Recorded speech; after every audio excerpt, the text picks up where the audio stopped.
your goodness in me nourish my soul. All the more till your love overflows into my home. For I'm married in the fountain.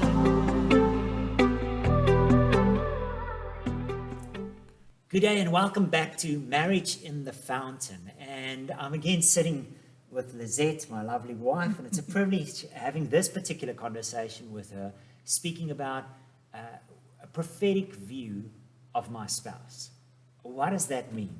So some years ago, I told Lizette I had a dream, and not a song to sing.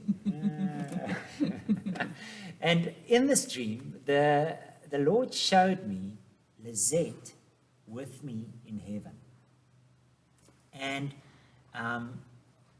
while we were in heaven, I recognized that both of us remember our relationship on the earth. We remember that we were married on the earth. But standing next to her in heaven, I realized she's not my wife anymore.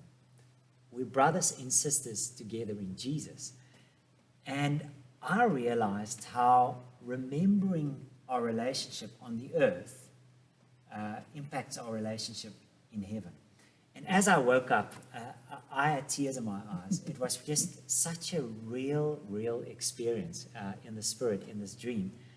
And my view just shifted greatly about Lizette, because I recognized I'm not just married with you here on earth. You're an eternal being.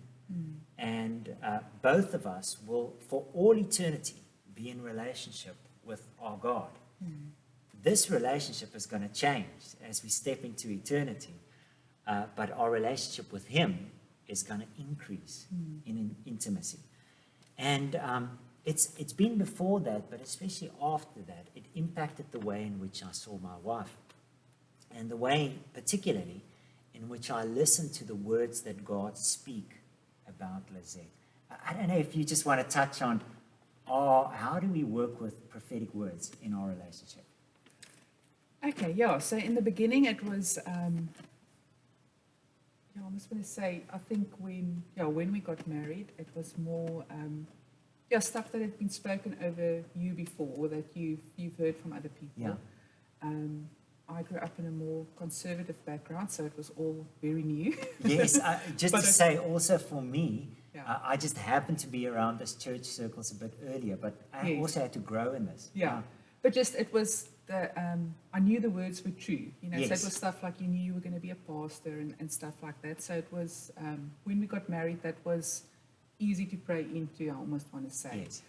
And then it was just exciting. So in the beginning, when we started touching on prophetic at the church and stuff as well, it was all very new. Yeah. It was just something that words would be spoken. I was going to say, like God's desire and stuff, but Yes. then as we started praying into it and as we started seeing stuff happening, it just became really encouraging. We didn't really try and make stuff happen, if I can put it that way. It was just something to keep it as almost like a promise in the background. And I would start writing out the words in our journal, and then especially as our kids came along as well. It was the same thing, or just actually starting with like dedications where Rob would have a word for each of them.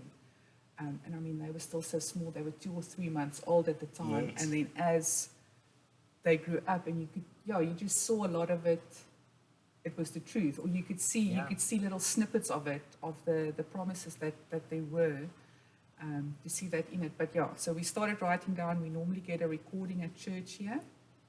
And we started writing it down, which I found really helpful because it's a lot easier to just sort of every now and again read back. I can just say, I wasn't really great at journaling back then. Yeah. And that made a massive change, to actually know that there's somebody in our relationship keeping book Yes. of what the Lord has said over me, over herself, and over our children. Yeah. It really struck me that was something that we needed to do. It was So a value. thank you for starting to do that. Yeah. Yeah, so it was just, it's a lot easier to refer back to, and also I almost want to say at odd times when you're like paging back through a journal, and then all of a sudden so it's not specifically that you were looking for that, oh, I need to read this again. You just be paging back, and all of a sudden that was there. Yeah. And you just say, oh, wow, this has started happening. We didn't even, this wasn't something we were pushing in for at the moment. Yeah. So that was just, Yeah. we found that really. And over the years, we've just learned that prophetic words is part of the way in which we start to make decisions together in our relationship. And it would be in very practical ways. We were once in a particular church, and there were words spoken over me that also fortunately was written down, so I could come to Lizette and word for word say, these are words that I received. What did you receive? Yeah. And we looked at that. And coming back, it was a few months later, we sat down and we said, something in there is about ministry in sport. Yeah. And we didn't know what that looks like, because that's not something that I particularly was part of at that time. And I said to her, I think I need to join a squash club. But we practically had to sit down and say, okay, let's budget this. Where are we going to get the finances for this? And that's going to take some time out of the week, Yeah. every week, because now I actually need to make use of the facility. And if it's for building relationships, I need to start going there. So it was very practical decisions. Yeah. But we were on the same page. And I have to say, there were some key relationships built there with another Yeah. pastor in town or things like that.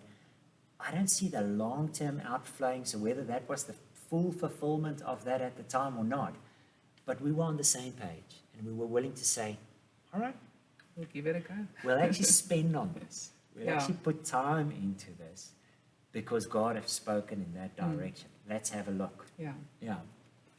Yeah, just with different music stuff as well. Every now and again, God loves to buy instruments, or he loves different instruments. He Yes. can play different instruments. So sometimes it's, is this something we can really, is this part of that promise? Or is this more a want? Yeah. And we can, and sometimes the answer is yes, we need to spend a bit more in this regard. And then other times it's, okay, no, this one is just for pleasure, so we'll wait with this for a bit. Yes. But it makes it a bit easier just to say, well, we both believe we heard God on this, so Let's have a look. Let's have a look. Yeah. Yeah. And then we cannot lose the fact that how do I pray for Lizette?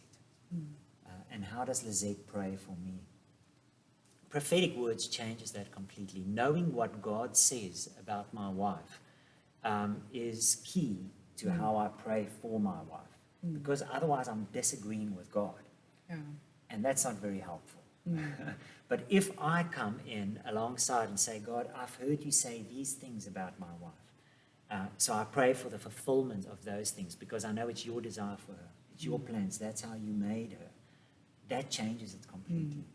It just means I'm not just looking in the flesh at the woman I'm married with. I'm looking at a spiritual being that God created for all of eternity in a relationship with him with very specific purposes and dreams in his heart regarding her, and the same towards me. And I think it's almost just like that.